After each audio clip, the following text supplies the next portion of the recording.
seat and exit the building. Thank you. Welcome to the General Faculty Meeting of the Marshall University Faculty.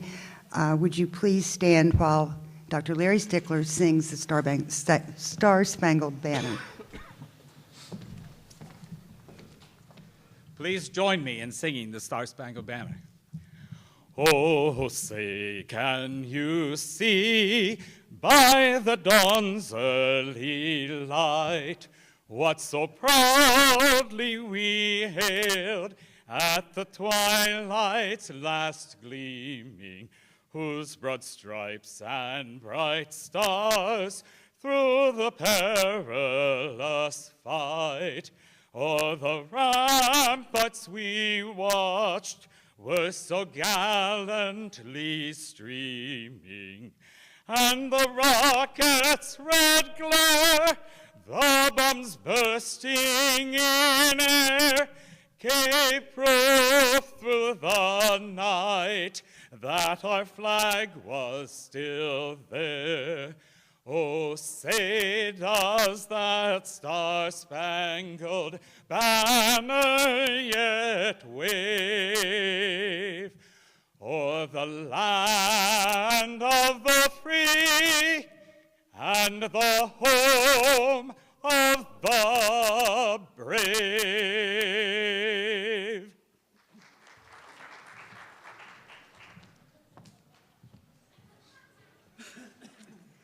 I want to welcome all of you who have been able to come today and congratulate you on all the hard work that you have put in this year and all the papers that you have yet to grade and the finals you have yet to give. But it will be ending next week, and then you'll have a couple of days rest, and then summer school starts. So thank you for coming today.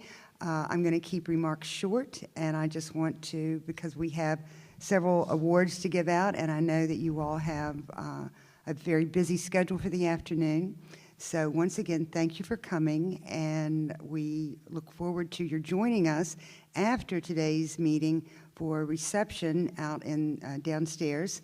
And we've got some good food, and we really don't want to have to take any of it home. So please, all right? Dr. Kopp.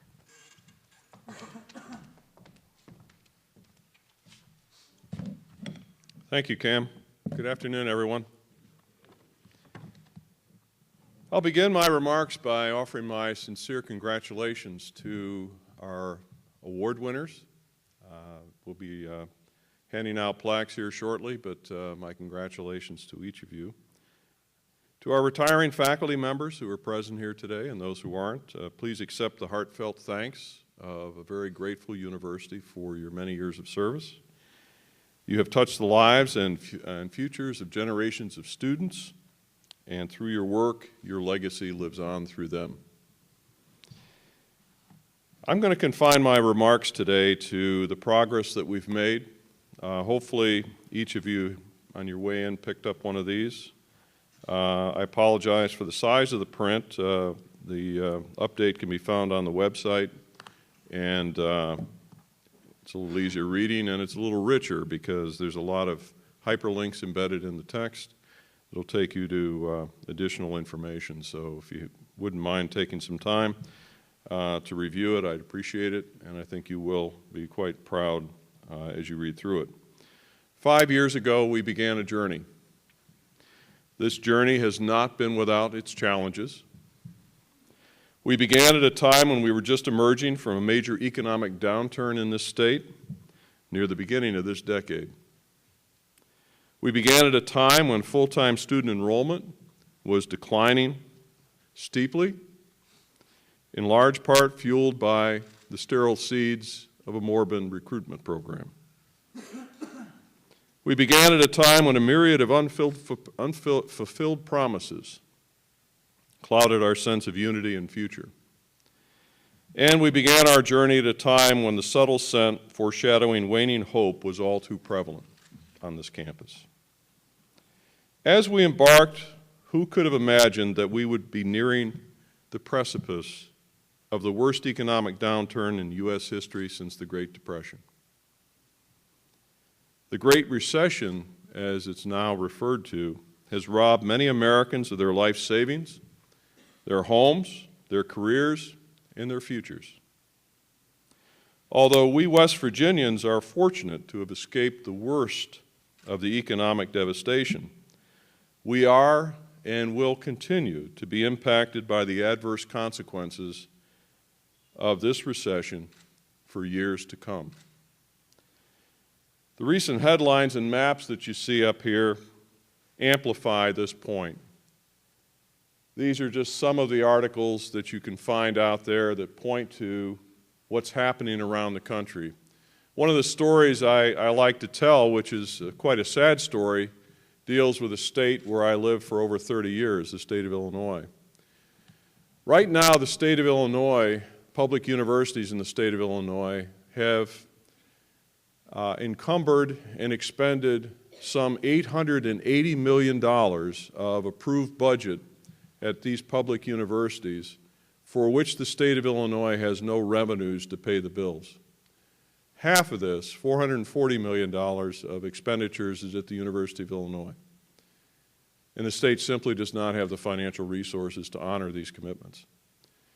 As we look at where we are today in West Virginia, we can all sit back and say, gosh, wouldn't it be nice if things were better? But compared to what some of our sister states are dealing with today, we actually are in pretty good shape. All but 4 states in our nation, North Dakota, Montana, Wyoming, and Alaska, interestingly, virtually all energy states, will experience budgetary deficits in this current fiscal year, including West Virginia, which is estimated to have a budget deficit of $200 million. Combined state budget gaps are estimated at $350 billion for fiscal years 10 and 11, current fiscal year and next fiscal year.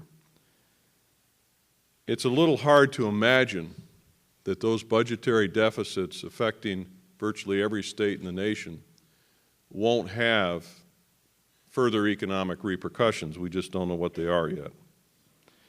In a recent editorial in the Charleston Gazette, the human toll of this recession is further illustrated. Since the start of the Great Recession in December 2007, the U.S. economy has shed 8.4 million jobs and failed to create another 2.7 million jobs for a total of over 11 million jobs lost during this recession. Americans are facing the reality that many of the jobs that have been lost will never return. Companies have used the downturn to aggressively trim payrolls, making cuts they've been reluctant to make before. Outsourcing abroad has increased dramatically. Companies have also cut costs by substituting more computerized equipment for labor. 2 examples. Alcoa, which laid off 28,000 employees, 1/3 of their workforce, has enjoyed booming profits that left it with $1.5 billion in cash at the end of 2009. Ford Motor Company recently added 1,200 jobs at a Chicago plant, but didn't trumpet the fact that the new workers will be paid half of what current workers were paid when they began, and many of these new hires are temporaries with no benefits. The current unemployment rates for Americans are very revealing. The unemployment rate for Americans with college degrees is 5% nationally, while it's 10.5% for Americans who have a high school diploma but no college degree, and for Americans who did not finish high school and earn their diploma, the employment rate is 15.6% nationally. It's very clear to anyone who looks at these statistics and studies the landscape that life and future in the 21st century without a college education is nowhere comparable to the way it was in the 20th century. These are difficult times for a lot of people, and a lot of people across this, not only this great nation, but across the world. Despite obstacles, and occasional setbacks, and while in the midst of these potentially devastating economic conditions, we here at Marshall University have made exceptional progress. One might say we've done it in spite of, but I would argue that we've made the progress that we've made because we've pulled together as a university and established the priorities that matter most to the future of this university and the future of the people associated with this university. We can point to accomplishment after accomplishment, all of which are testaments to the planning and distinctive character that now defines this university community. As I mentioned, this progress has been cataloged in the update document that's available. If you didn't pick one up on your way out. Please give it a read. But if you prefer, as I mentioned, there's a richer version on the web. I kind of like looking on the web because I like all the hyperlinks and going to source information and digging deeper into what's actually happened, but that's your preference. So to what do we owe our success amid such trying times? Well, in my opinion, sound fiscal planning has certainly played a major role, and disciplined strategic planning and execution have been the foundations for our success. Over 4 years ago, we set forth 10 university strategic initiatives, including one to launch a comprehensive plan for revenue stabilization and enhancement. We have made great strides toward accomplishing these goals through the implementation of a series of well-conceived decisions and actions. We still have a great deal of work left to be done. It is a considerable amount of work left to be done.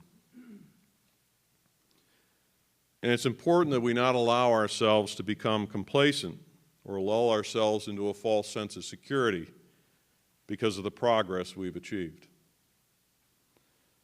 More than any other strategic initiative, the one concerned with a comprehensive plan for revenue stabilization and enhancement has been a major determinant of the progress we've achieved in terms of positioning and strengthening Marshall University to overcome the major reductions in state appropriations we are now experiencing. We can expect to continue to experience reductions in state appropriations for the foreseeable future, including the $5 million reduction, or roughly $5 million reduction, that's already outlined for fiscal year 12. As many of you know, this current upcoming fiscal year 2011, we will see a $2.5 million reduction in our base appropriations from the state. I've seen the budget forecast through 2015 for the state. It is not a rosy picture. However, it's very hard to predict out there 5 years and know exactly what state revenues are going to look like.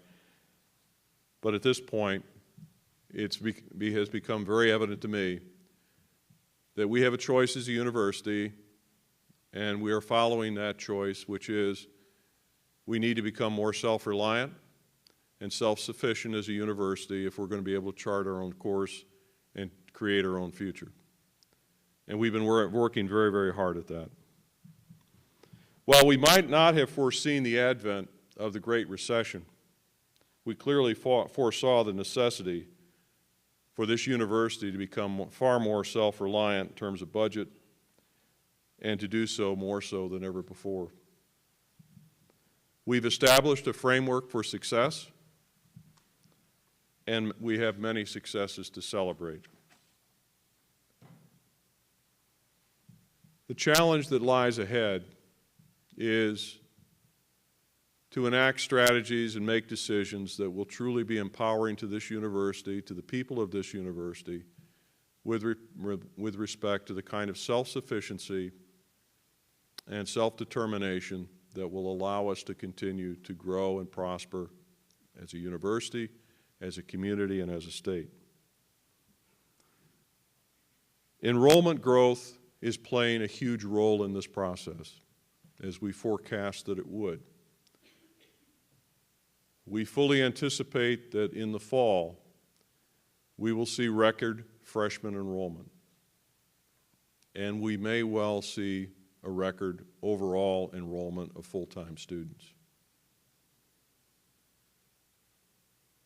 This success is a collective success of everyone in this university working hard and understanding the significance of what this means to this university. Anyone who for a minute believes that the vast majority of the operating revenues for this university come from the state of West Virginia is sorely mistaken. I anticipate in 2011 we're going to be pushing down toward 25% of our overall operating revenues coming from the state, which means that tuition and fee revenues and other sources of revenues are the majority, the vast majority, of the operating revenues of this university. If you study the history of higher education funding, not only in the state of West Virginia, but across the nation, it is my observation that we stand at a very perilous stage in U.S. history about the future of public higher education and its funding sources. Increasingly, when you look at what's happening, public higher education is becoming more and more like private higher education, with greater and greater reliance on the student and his or her family to support the lion's share of their cost of attendance. Without a doubt, the state support is very important to us. But as we look ahead, one of the most compelling questions that I see is, what happens 10 years from now, even 5 years from now, in terms of the necessary tuition that must be charged in order to make the budgets meet, or literally ends meet in terms of operations and revenues? And to what extent are we marginalizing prospective students because of the cost of attendance? And this issue weighs sorely on me in terms of the challenges that we lie ahead. In some respects, we could argue that higher education is proximal to health care in terms of the challenges about affordability and access. Congress made a decision this year on what they were going to do about health care. But as you look ahead,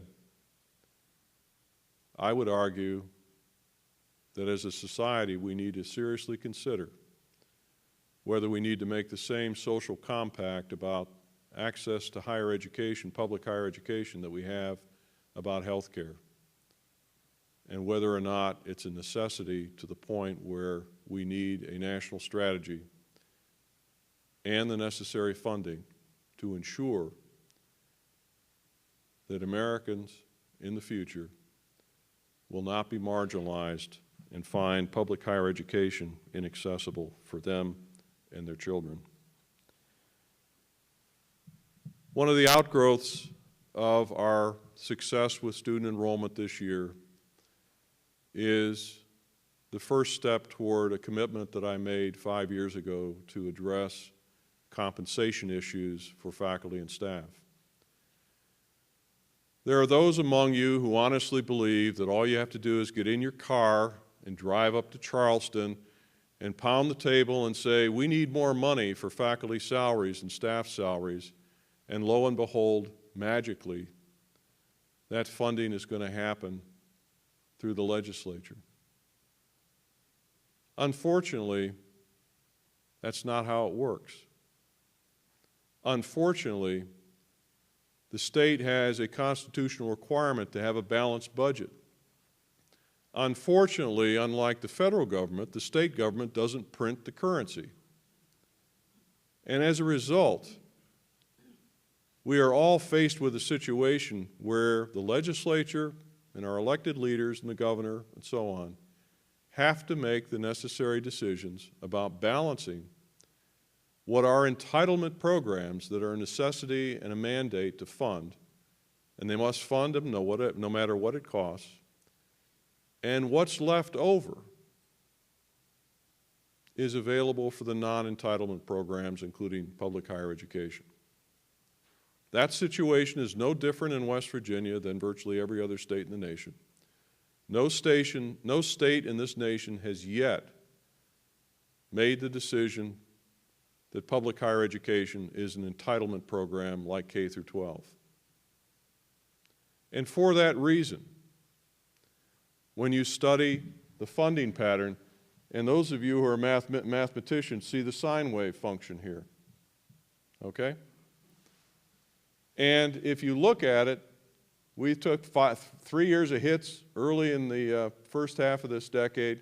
We saw a rise, and now we're seeing a fall, and we're going to see even a further fall as we go out in the out years here at Marshall, and this is true across the state. What's often missed in this discussion is what's the impact of inflation on the state funding.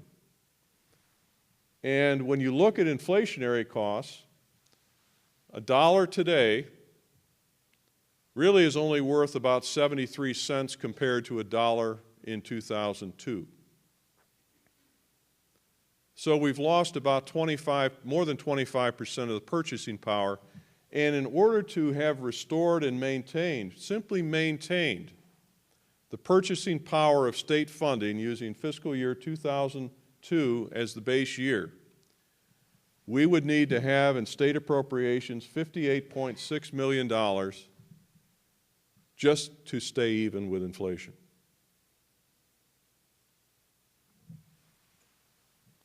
Our funding in fiscal year 10, you can subtract a little over $1.7 million from the $49.3 million, so we're down around $47+ million. That gap that you see between constant dollars and actual dollars is an indication of why each of us struggles to figure out why we can't do what we need to do and want to do in terms of funding programs, budgets, personnel, and so on in the university. That's the fiscal realities that we're dealing with and the challenges we face. Now, for those of you who think the answer is more state funding, the question is,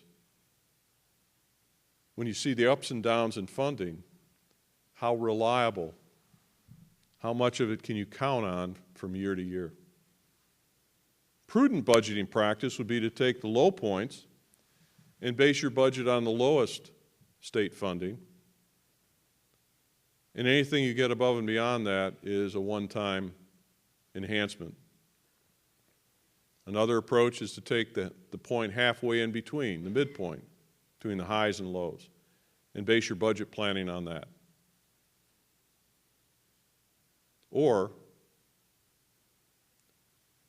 you can take, as we have done, a conservative approach on state funding and put a lot of time and effort into growing enrollment, because enrollment growth and improving our retention rates and our graduation rates are things that we can do and we can control and we're empowered to influence. What's happening with the state budget is pretty much outside of our control. But what is in our control is the quality and the caliber of the educational experiences we offer our students and our ability to work with students to find pathways for success, for their continued education, and their successful graduation and completion of their degree. That is really the biggest challenge we face. We have got to improve our retention rates of students year by year. It's not just the freshman year where we struggle. When you look at the cross-section of our students, we do a pretty good job, but we need to do a better job.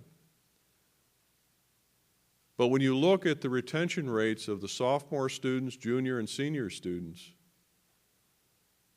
we're losing far too many students who are advanced in their undergraduate education, and they're still dropping out. We've got to find answers to those as well. and we have groups of faculty, staff working on these issues. For those of you who are participating in these studies and analyses, I can't thank you enough. We simply need to solve these problems. And the greater success we have, the greater success all of us will share in.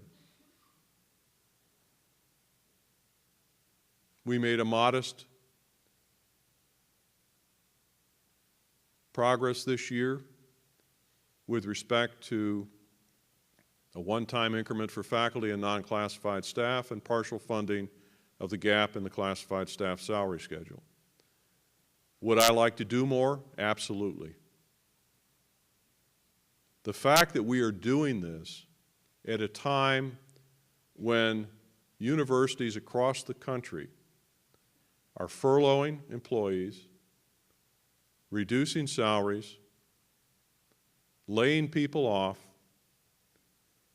and in some cases, facing situations where they simply can't pay their bills. My own assessment is it is absolutely remarkable that we are positioned through our hard work and effort and planning to be able to do what I described to the Faculty Senate and what our Board of Governors approved last week. It is truly remarkable. But I will tell you, I'm not satisfied. This is not where we end, it's a beginning. The members of the Board of Governors and I committed that we would solve this problem and we would turn things around to the point where we could make the appropriate investments in our people that we should be making and should have made in the past. And we will get there as quickly as we can. But every one of you in this room needs to be a partner and a contributor to improving our outcomes, improving our effectiveness, and improving our retention and graduation rates. This is not an issue of lowering standards. This is an issue that we will begin to address with our freshman students in the fall about helping our students discover their path to success and then supporting them all the way through. It's a commitment that each of us needs to make. I know many of you already are, but collectively, we have some real challenging issues to solve. There's a book out there, if you haven't read it, the title of the book is Crossing the Finish Line. It was published by Princeton University Press. It is perhaps the most insightful and thorough analysis of retention and graduation rates in the public university sector I've seen. Some of the determinants of graduation rates are factors that none of us in this room have the ability to control or even influence. For instance, the more affluent the family that you are in, the more likely you are to graduate from college if one or more of your parents graduated from college. It drops precipitously if neither of your parents graduated from college, and it's the same if one or more of your parents attended college but never graduated for families where neither parent attended college at all. The interesting part is if you take the socioeconomic environment of population, break it up into quartiles, the top quartile, the most affluent quartile, only 66% of young people in that cohort graduate from college in 6 years or less.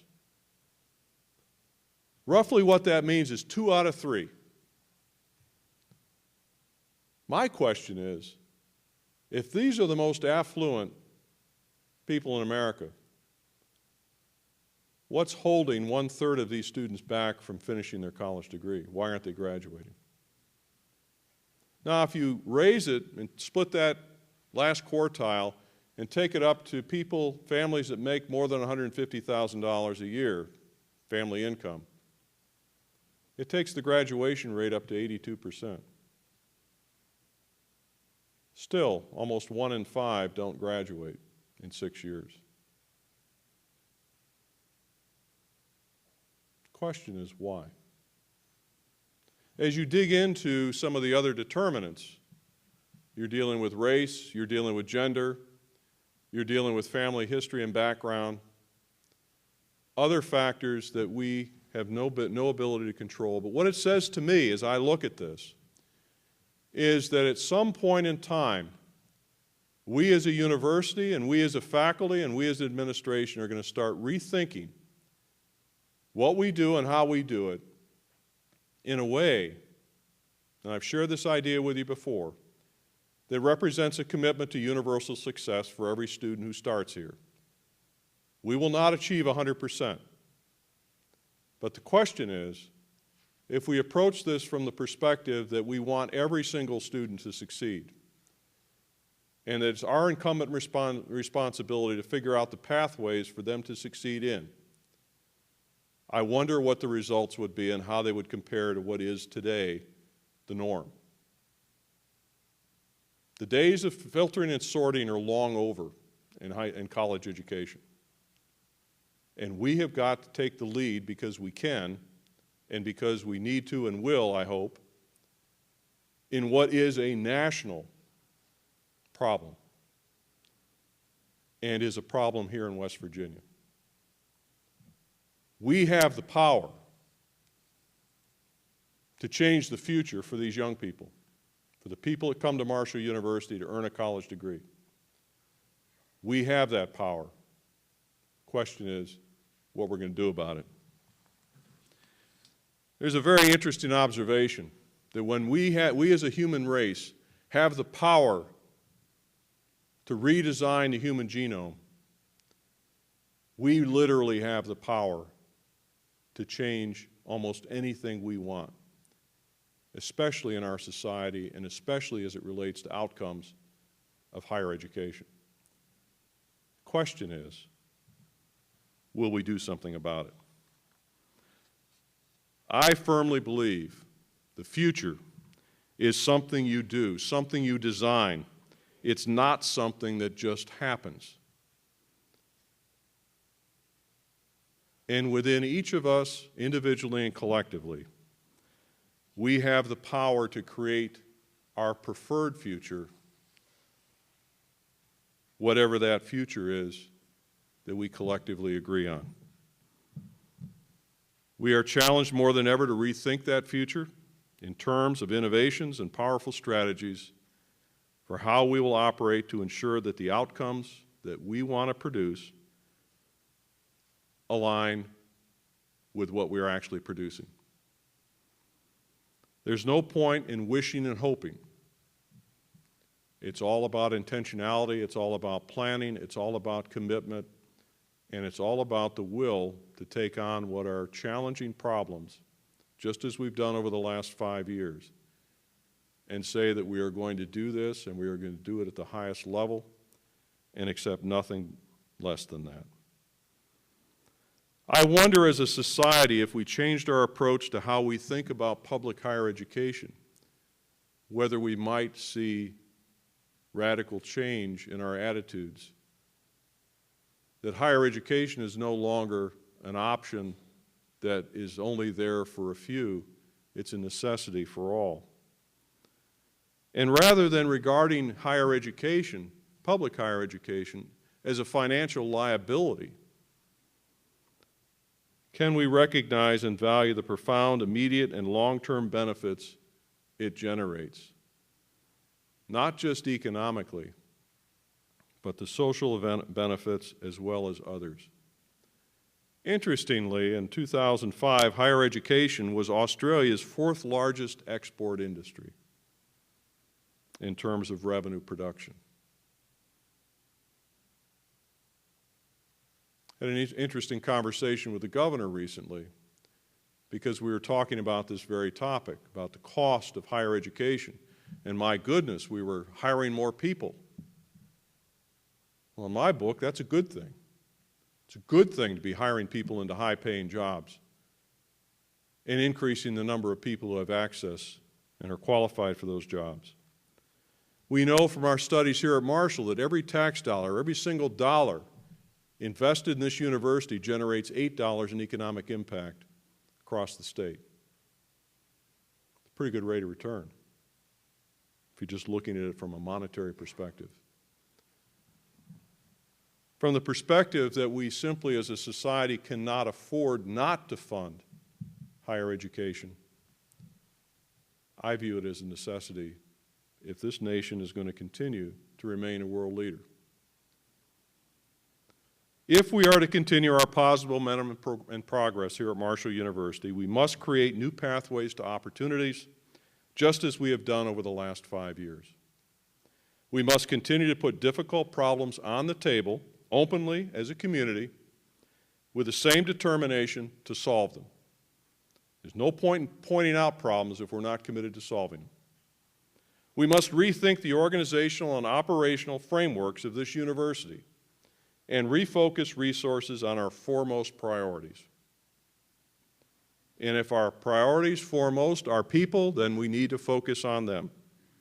And we must continue to build mutual trust and support for each other in ways that empower and advance our vision of the future.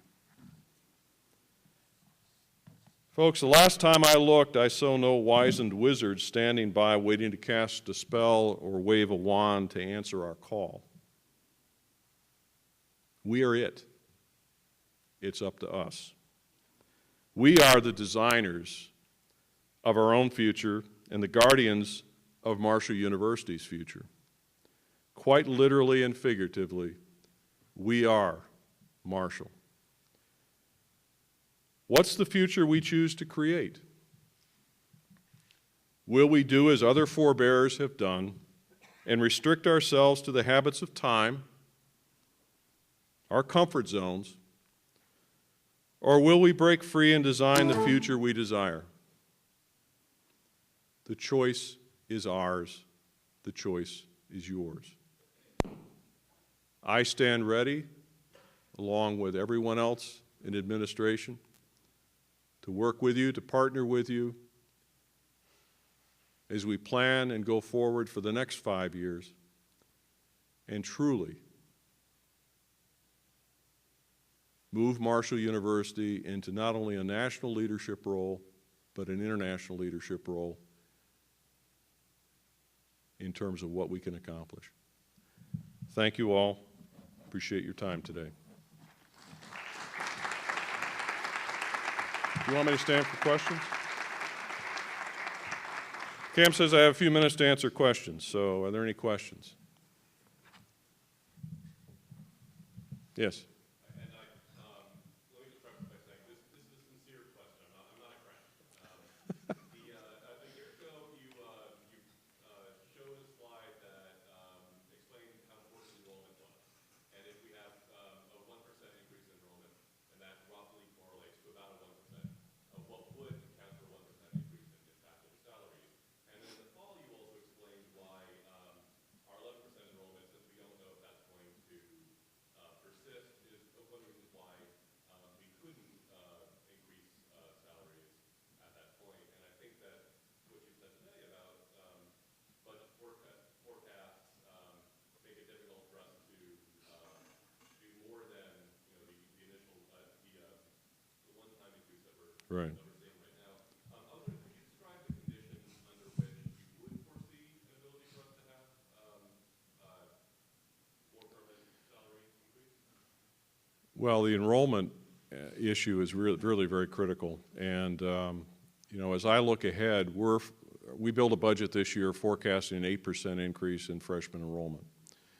The likelihood is we'll exceed that. And so we're being very cautious because until we can show that what we're doing with enrollment is sustainable year to year, we have to be very cautious not to overcommit. When you total up the amount of financial resources that are committed to what we're doing with classified staff, what we're doing with non-classified and faculty, it's over $1.5 million of a commitment that now, for at least for the classified staff, is recurring. We're going to have to fund that every year. What we're doing for faculty right now and classified staff, and I think it's important for everyone in the room to understand this, there is no increase for state employees in the governor's budget this year that was approved. And when I talked to the governor about what we were planning on doing and what we wanted to do and what I wanted to present to the board, he expressed some reservations about doing anything to base. He understood the classified staff salary schedule issue because they're looking at forecasts for revenues, and we already know we're going to be losing about $5 million in state support next year.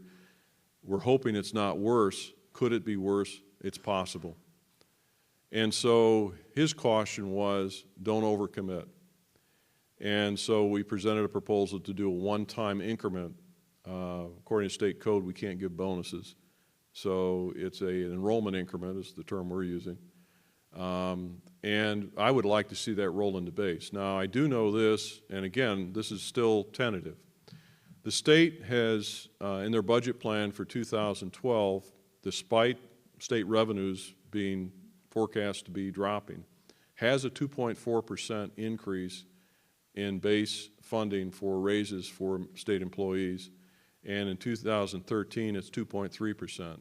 Our goal next year would be to increase that by whatever we can do beyond the 2.4, and then the following year doing more than 2.3. A lot of this depends on how we're doing with retention and what we're doing in the out years with enrollment. If we can stabilize freshman enrollment at much higher levels, keep in mind, in 2006, we had 500 fewer students coming in as freshmen than we anticipate this year. Do the math and just pick a multiplier. $5,500, on average, say the average student pays $5,500. That's $2.7 million. Now, that's just 1 year. That 500 students, when you figure out what our retention rates are for sophomore year, junior year, and senior year, translates to 1,500 students over 4 years that we lost. Do the math on that one. That's the revenue impact that we've been experiencing the last few years. And so we're being, and I'll be real candid, we're being ultra cautious about making commitments that we are not going to be able to honor in the out years until we see that the enrollment patterns are sustainable. We know now that we're looking at demographic trends that are not in our favor in the state of West Virginia. When you get beyond about 2014, we're going to see a decline in college-age students graduating from high school. It's one of the reasons why we're really focusing on non-resident recruitment in addition to resident recruitment. We want to grow both. I've said all along that my goal in 10 years is I'd like to have 15,000 full-time undergraduate students on this campus. That's a big, lofty goal. I believe in setting big, lofty goals. If we come close, meaning we're at 12,500 or 13,000, I'll accept that. That'd be fantastic because we've been under 10,000 undergrads for quite some time.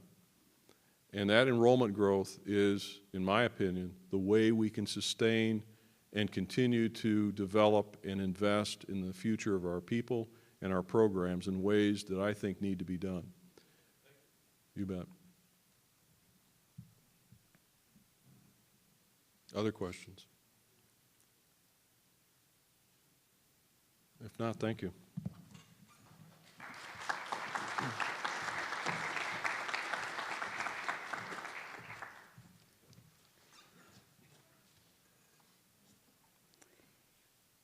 As some of you know, on April 21st, 2010, we lost one of our faculty members, Dr. Mary Etta Hyatt in Biological Sciences.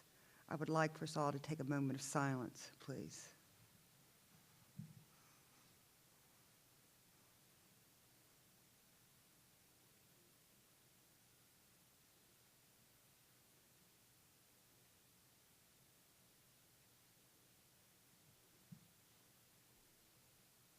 Thank you.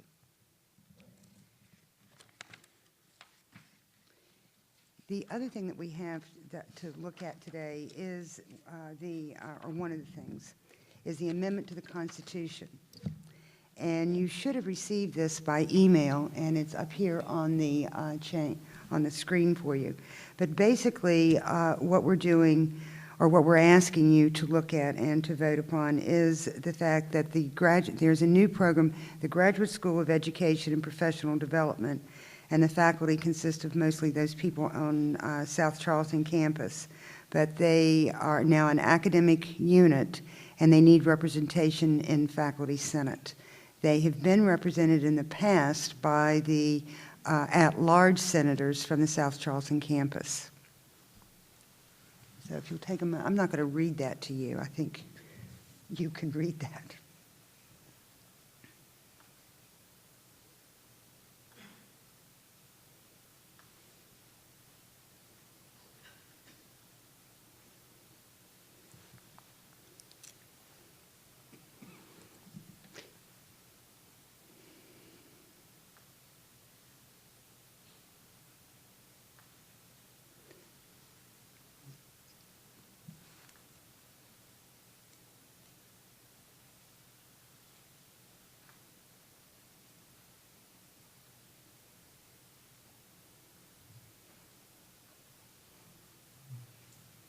Now, I need a motion from the floor to accept this as a motion. Thank you. Is there a second? Thank you. Now, is there any discussion about this amendment to the Constitution?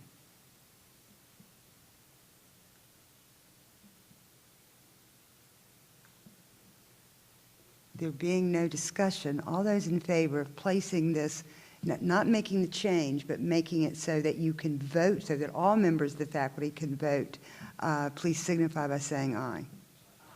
And those opposed. Now, you'll be receiving an email about how to do an email vote, and everybody that has an email account will get that account, and it will be explained to you. You'll only be allowed to vote once. Once you vote, you can't go back and change it. So think about what you're doing, because it'll lock you out. So, and then we'll give you the results of that in the next couple of days. It's my understanding, Bernice and I are meeting with the people who do the e-voting to set it up next Thursday? This Thursday. So it should be coming to you very shortly. Okay. Also, I'd like to express our congratulations to Bonita Lawrence, Bonnie, the Mathematics College of Science, for winning the Faculty Merit Foundation of West Virginia Professor of the Year. And I think she deserves it. Is that a crown? I think she's wearing a tiara.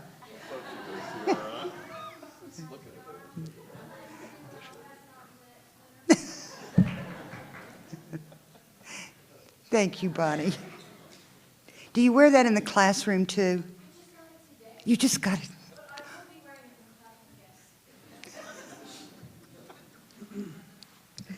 Okay. Also, congratulations to the many faculty who have won awards from their organizations, too many to name individually, but how proud we are. I want to state personally and professionally how proud I am of all the number of awards that you've received. One in my own department, which we just found out about the other day, is one of our newest faculty members was her paper that she submitted to our national conference was named one of the top 4 papers. So we are very proud of her. Also, there is a table set up in the lobby that Dr. Chandre is going to be collecting monies for our flower fund. And so if you'd stop by that table and give him a little bit of money to go into the flower fund, I know that he will appreciate it. Dr. Chandra, would you stand up so they'll know who you are? Thank you very much. And now I'd like to do recognition of retiring faculty. And if you would please stand when I call your name, and if you'll save applause till we get to the end of all of them, please. First, we have Dr. Thomas Hankins, Engineering and Computer Science, 37 years of service.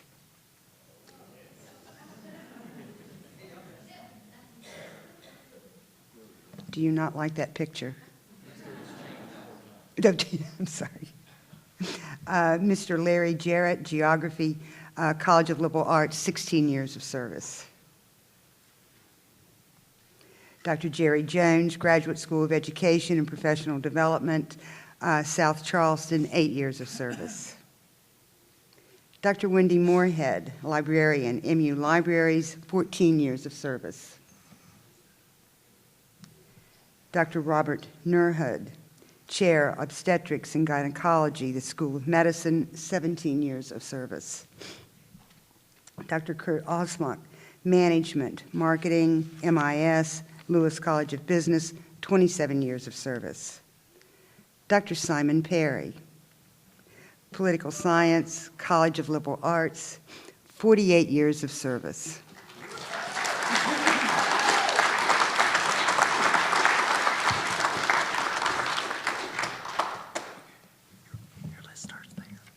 Oh, all right. I'm sorry. I forgot 4. Let me go back and give Mr. Eugene Anthony, Theater Department, College of Fine Arts, 17 years of service. Dr. Robert Bickle, School of Education, College of Education, 23 years of service. Dr. Madonna Combs, Nursing, College of Health Professions, 26 years of service. Dr. Violet Esch, Human Development and Allied Technology, College of Education and Human Service, 33 years of service. Now, back to the other list. Dr. Vernon Reichenbecker, Biochemistry, School of Medicine, 29 years of service. Dr. Karen Stanley, Nursing, College of Health Professions, 21 years of service. Dr. Pal Toth, Graduate School of Education and Professional Development, South Charleston, 42 years of service. Dr. Tuma, Family and Community Health, School of Medicine, 3 years of service. And Dr. Kay Wildman, Music Librarian, MU Libraries, 35 years of service, for a total, folks, of 396 total years of service.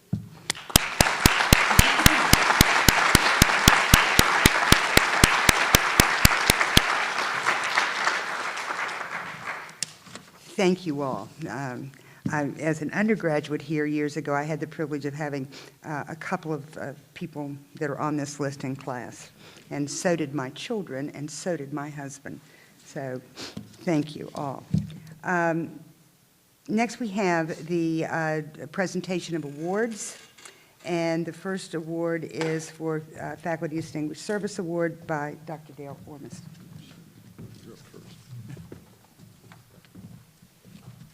Thank you, Cam. Good afternoon. I'd like to add my congratulations to all the recipients this year of the awards. And it's my pleasure to recognize 4 faculty for the 2009-2010 Distinguished Service Award. And these are very deserving faculty. I will call their names, but I would like to read some excerpts from the nominating letters so you have a sense of the support they have from their colleagues for this award. First is Dr. Michael Brookshire, Professor of Economics and Finance. Then we'll have Dr. Wayne Elmore, Associate Dean in the College of Science and Professor in Biological Sciences. Dr. Tom Hankins, Professor of Information Systems in the College of Information and Technology and Engineering. And Dr. Michael Little, Chair and Professor in the Integrated Science Technology Program in the College of Science. First, Dr. Michael Brookshire. Dr. Brookshire specialized in forensic economics and in 1980 was testifying in economic damage major court cases nationwide. He returned to a full-time faculty position at the College of the Graduate Studies in 1983 and continued to work as a forensic economist. When the College of Graduate Studies merged with Marshall University in 1997, Dr. Brookshire received the College of Business Outstanding Researcher Award. In 2009, he received the Outstanding Teacher Award. In 1987, his published book, Economic Damages, was the first book written by an economist on the subject. He has published 3 other books, 46 refereed articles and book chapters. He's a charter member of the National Association of Forensic Economics, served a 2-year term as president in 1993 and 94, and served as the second executive director for several years, and has received the Past President's Award for Outstanding Service in 1999. Dr. Michael Brookshire.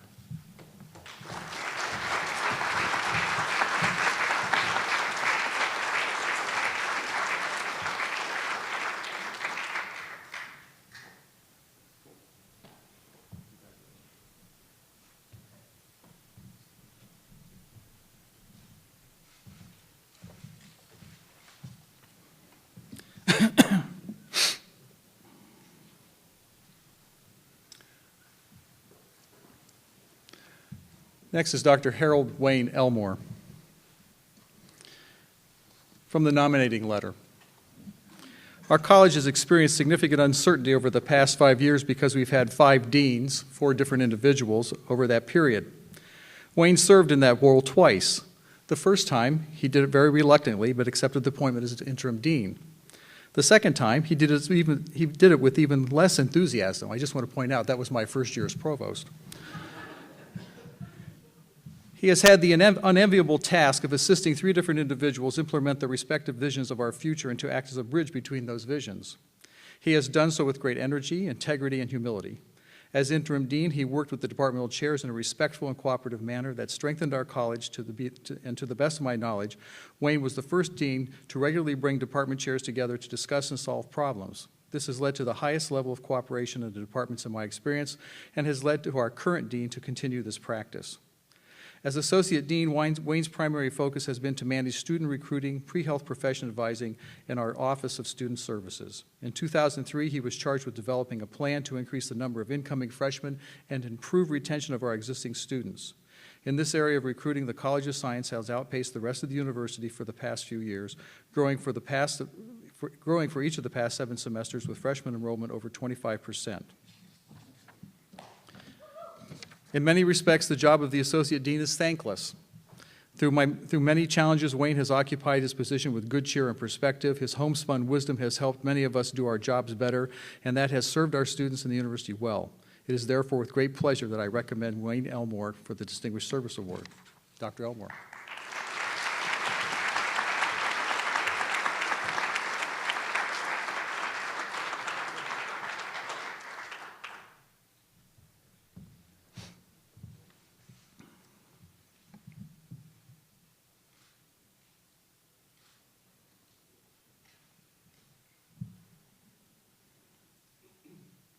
Next is Dr. Tom Hankins.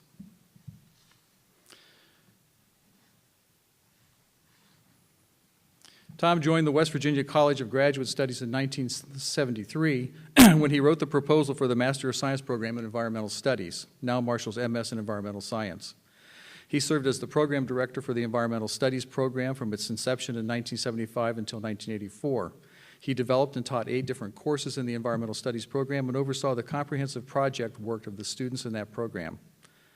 In 1982, Tom responded to the need for a faculty member to teach courses in information systems. Since that time, he has taught 13 different information systems courses, 3 of which he developed himself. He continues to teach information systems courses every semester to the present, and he oversees the comprehensive projects of the many graduate students in the MS in information systems. He has been the program director and coordinator of the MS in information systems since 1984. Before the merger with Marshall University and the West Virginia College of Graduate Studies, Tom served as a member of the Faculty Council, where he helped draft its bylaws and served as a term of president. He served a term in the MU Faculty Senate. He has served at the Graduate Council and at one point served the Graduate Council's acting chair.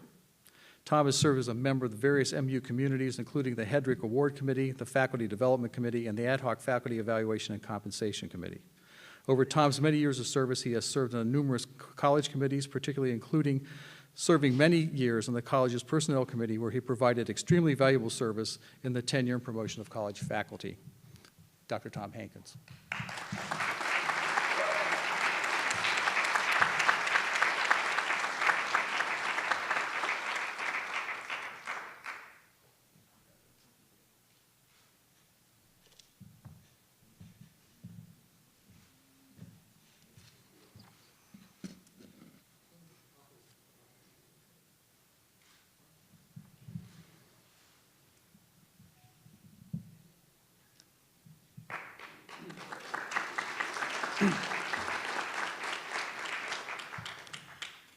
Mike Little could not be with us today. He wrote me a rather long email asking for your understanding. He is teaching.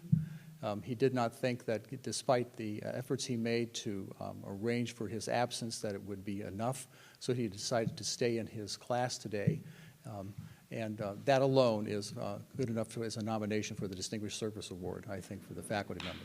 So we will pass along his plaque to Mike later on. Thank you very much.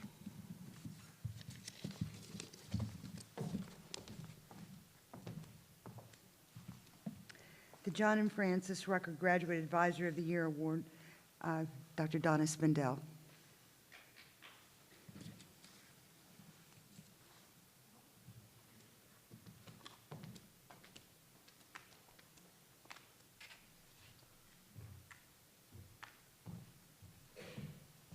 Thank you, Kim. On behalf of the graduate community at Marshall University, I am very proud to announce the 2010 recipients of the Graduate Advisor Award, which is supported by the generous contributions of Larry and Cheryl Tweel. The recipients are Dr. Eric Blau from the Huntington campus and Dr. Eric Lassiter, two Erics, from the South Charleston campus. There is something that's somewhat unique about this award, and that is that the recipients are not selected by a committee, but rather by the students themselves. And I have a folder back in my office that's about an inch thick with student nominations and student comments for each of these faculty recipients. So what I'd like to do is just read a couple of comments to share with you about Dr. Blau, who is an associate professor in the Department of Biology. These are student comments I'm sharing with you. Students are very successful in their coursework and research under Dr. Blau's supervision, and some of them have published their research in peer-reviewed journals. Secondly, Dr. Blau is an excellent academic advisor, not only because he is an exceptional professor, but because he also creates opportunities to make others exceptional. And then thirdly, Dr. Blau always makes time for his students, no matter what his workload, and he has been a source of encouragement and help. Dr. Blau, would you come forward, please?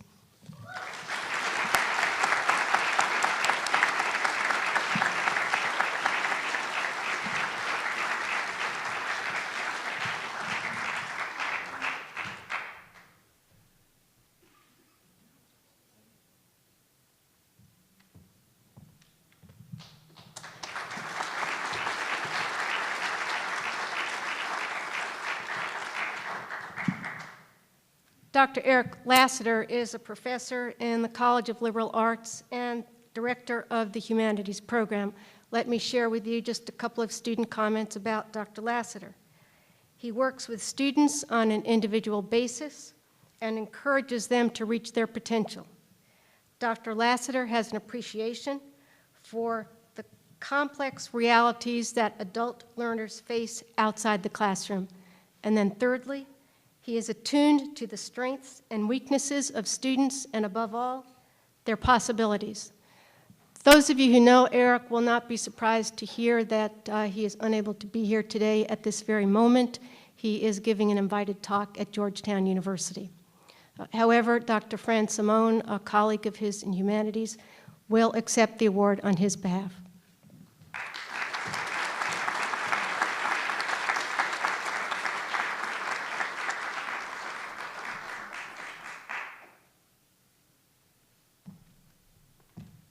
Thank you very much.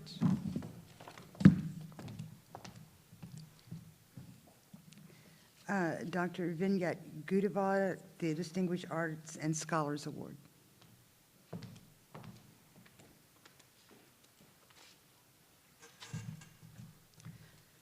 So on behalf of the Marshall University Distinguished Artists and Scholars Awards Committee, known as MU-DASA, it is my pleasure to present to you this year's award winners. These awards are given to faculty for their excellence in scholarly and research activities. MU-DASA awards are given in 4 categories: a junior award open to all disciplines across the university, The candidates hold the rank of assistant professor. A senior award for faculty holding the rank of associate or full professor in arts, social sciences, humanities, education, and business. Another senior award for faculty holding the rank of associate or full professor in sciences and technology area comprising of sciences, engineering, medicine, nursing, and health professions. A team award to recognize substantial and exceptional contributions of faculty through team projects. Over the past few years, MU DASA committee had unique opportunity to review a little of Marshall University's wealth of talented artists and scholars' accomplishments. This year, selecting winner from our many talented colleagues has been a very difficult task. All are well deserving. The quality of the candidates is an indicator of Marshall University's progress towards national prominence. This year, the MU DASA committee has selected Dr. Eric Blau for the Senior Category Award in Sciences and Technology. Dr. Blau is an associate professor in the Department of Biological Sciences. He also holds a joint appointment at the Marshall University Medical School in the Department of Pharmacology, Physiology, and Toxicology. He also serves as an adjunct professor in exercise physiology. He is a member of the Center for Muscle Biology at the University of Kentucky, a member of the West Virginia Nano Initiative, and has been appointed to the West Virginia State University graduate faculty in biotechnology. Dr. Blau has demonstrated a strong commitment to training undergraduate students, graduate students, postdoctoral fellows, and visiting scientists. He mentors about 9 undergraduate students in a per academic year. Several of these students have succeeded in procuring summer research fellowships. Over the past year, his team had published 13 papers, 2 of which will appear in prestigious nanotechnology journals. He also published an inviting article in Aging Research Review, which is one of the top journals in this area. In addition to journal articles, he has published over 20 abstracts, 2 patent applications, and authored 11 disclosures. He had several grants funded and have others in review. He has served as a reviewer for various scientific journals. He also served as a research proposal reviewer for funding agencies. Dr. Blau's dedication to teaching has been a long-standing commitment. In the fall, he has been responsible for BSc 228, which is human physiology, 6 sections, enrollment totaling over 150 students. While in the spring, he teaches either Biology 662, that's a seminar course, or a graduate-level course in biology. Dr. Blau serves on university committees, including MU Institutional Animal Care and Use Committee, MU Biosafety Committee, at the college-level Merit Pay Committee, College of Science Safety Committee, and at the departmental level, Biology Safety Committee is the chair for the committee, Department of Biology Graduate Admissions, and also Biomedical Sciences Admissions Committee. During his tenure at Marshall, Dr. Blau has trained over 50 people, including visiting scientists, PhD students, MS students, and undergraduate students. These trainees have been quite successful in publishing their work, gaining admission to graduate schools. For example, they have been admitted to Ohio State University, West Virginia University, Oklahoma State University, Johns Hopkins, Michigan Technological University, Marshall University, and also employment in various segments of the industry. Dr. Blau is a research mentor for faculty at West Virginia State University and Morehead State University. Please recognize this year's MU DASA Award winner in the Sciences and Technology Senior category, Dr. Eric Blau.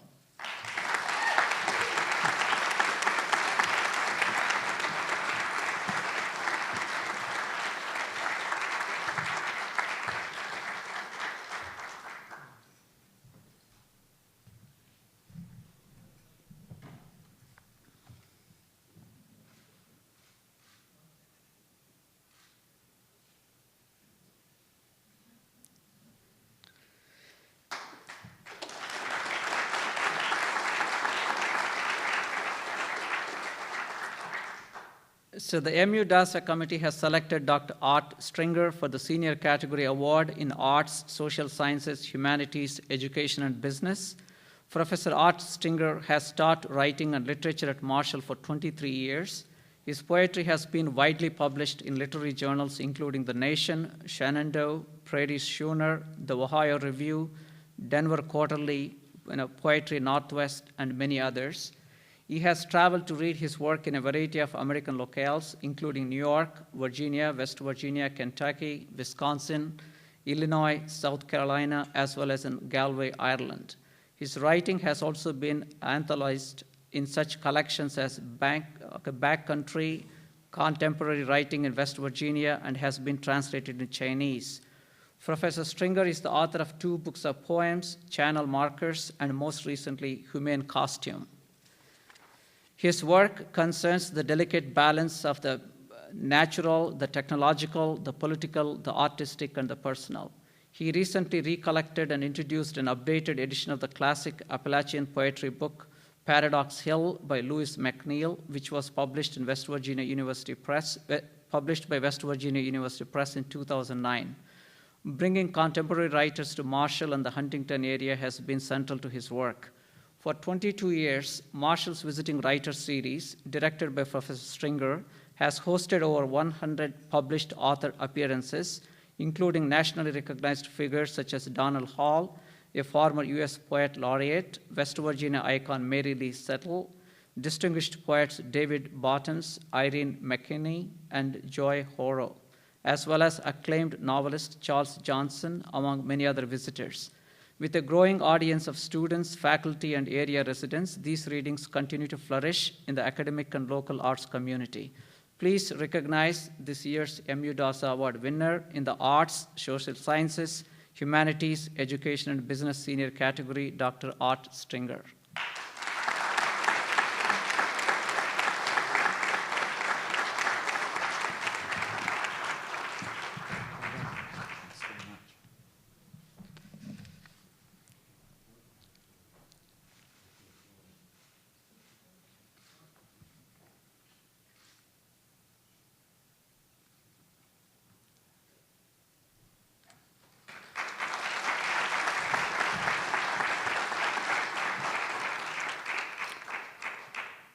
For the M.U. Dasa Junior Award, the committee has selected Dr. Greg Twitmeyer.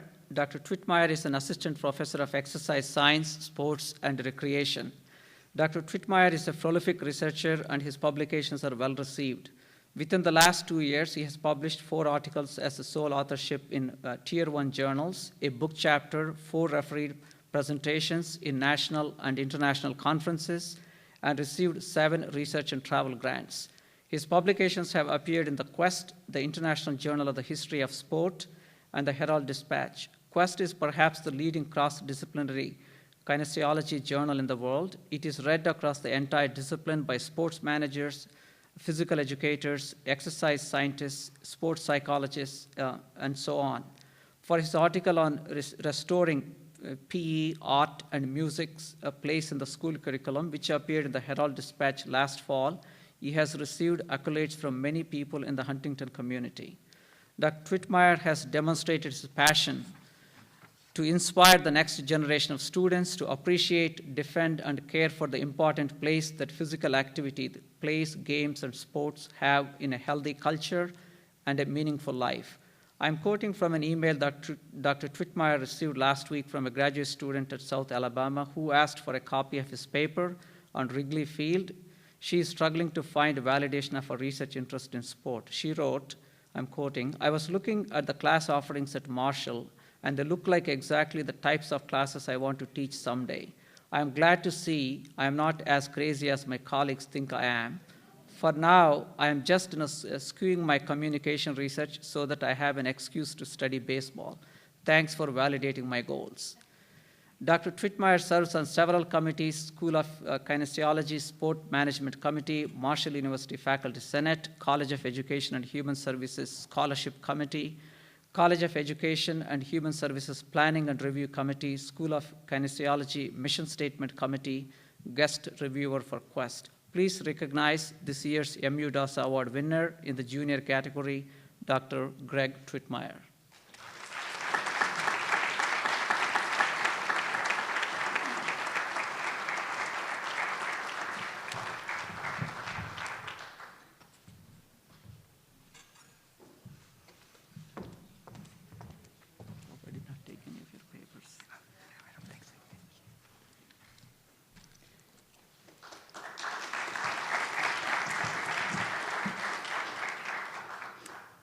Professor Pat Conlon will present the E. Pickens and Queen Excellence in Teaching Award. Thank you, Dr. Brammer. Through a generous gift from Glenn and Carol Queen and Ethel Pickens, the Pickens Queen Award was established to recognize the importance placed on teaching at Marshall University and to provide encouragement and incentive for teaching achievement by newer faculty members. I'd like to thank my fellow committee members for their time and effort in selecting this year's awardees, and I would like to thank all of the Pickens Queen nominees. We had an outstanding field in this year's competition. It's now my honor to announce the recipients of the 2010 Pickens Queen Awards. Professor Julio Alves of the College of Fine Arts, Music Department.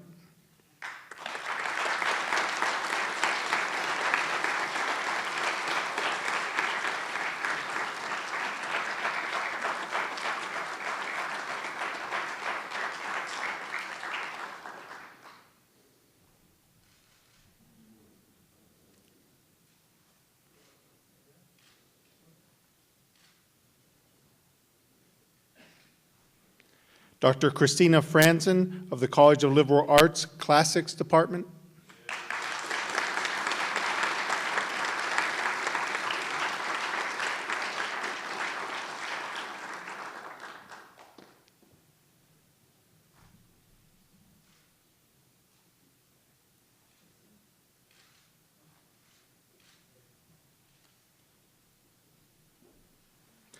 And Dr. Jason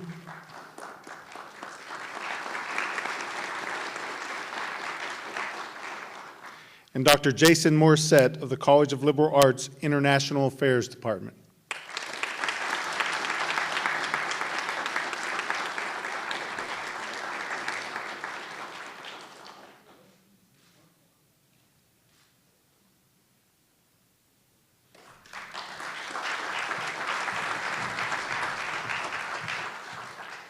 And next we have the Marshall and Shirley Reynolds Outstanding Teacher Award, talked about by Dr. Karen Mitchell. The Reynolds Award is the oldest of the teaching awards that we give here at Marshall. The committee consists of representatives from every college and from student government. It's a two-semester process. In the first semester, we examine portfolios to decide on the finalists, and then during the second semester, we visit all the classrooms and we talk to the colleges, all the colleagues from the respective colleges. So the committee works long and hard making this decision, and if there's ever any doubt in your mind about the quality of teaching here at Marshall University, volunteer for this committee, because you'll get to see firsthand how extraordinary our teachers are. So when we visit students, we have an opportunity to observe the classrooms. We also have a chance to talk to the students. David's students went out of their way to make sure that they talked to the representatives, that some of them even stopped by my office to make sure that if I hadn't gotten the message to begin with, that I really heard what they were saying about the quality of his teaching. David says his courses are content dense. That, of course, is a euphemism for having entirely too much material to address in entirely too short a time period.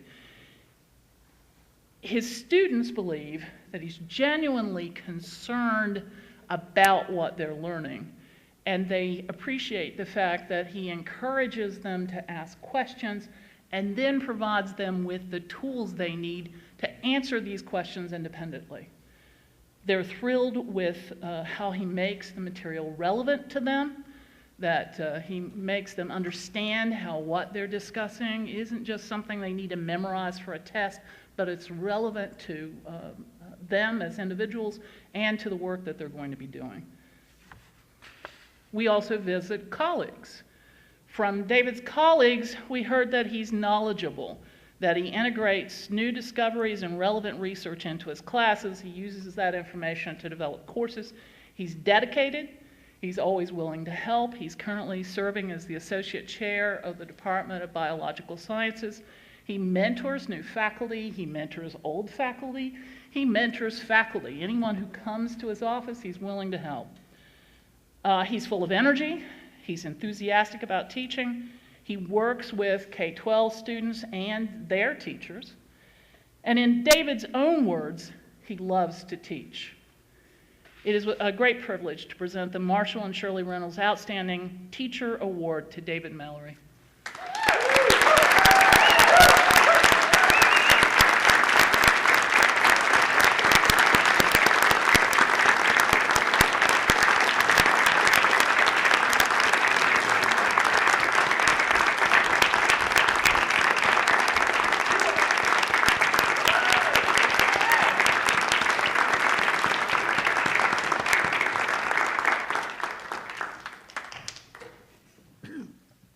And last, we have the Charles Hedrick Outstanding Faculty Award, Dr. Dallas Bresnick.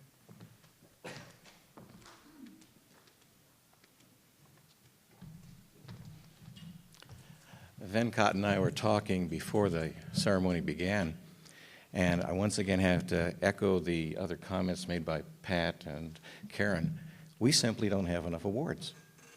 It's always a very hard decision.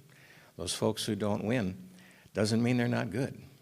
For those of you who have not had the opportunity to be on one of these committees, grab it the next time you can. The best thing, the most fun you can have, is to walk into all these classrooms of all these great teachers.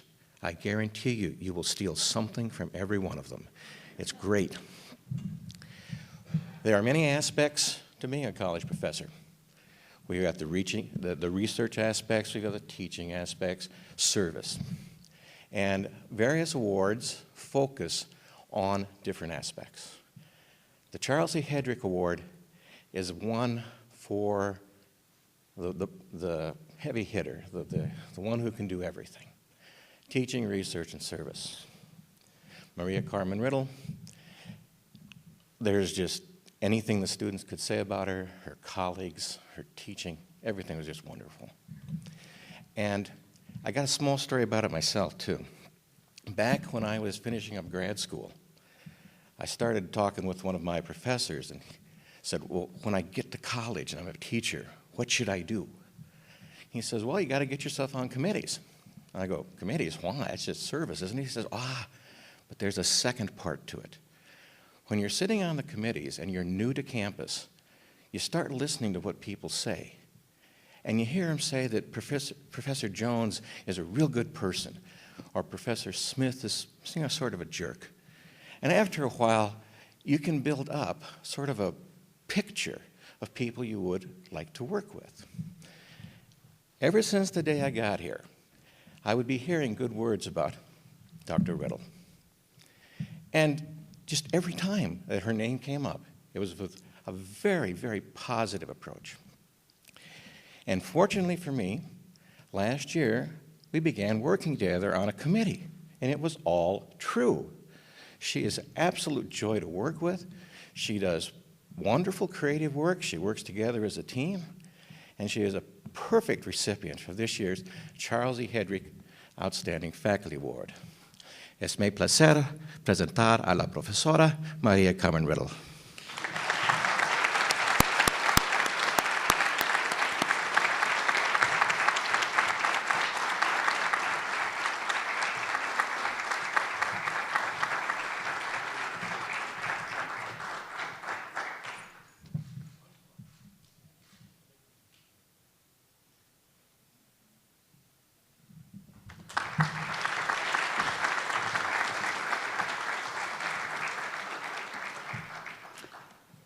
Thank you to all the award winners for coming today and getting your awards. It was a joy to see you and to hear all those wonderful things about you.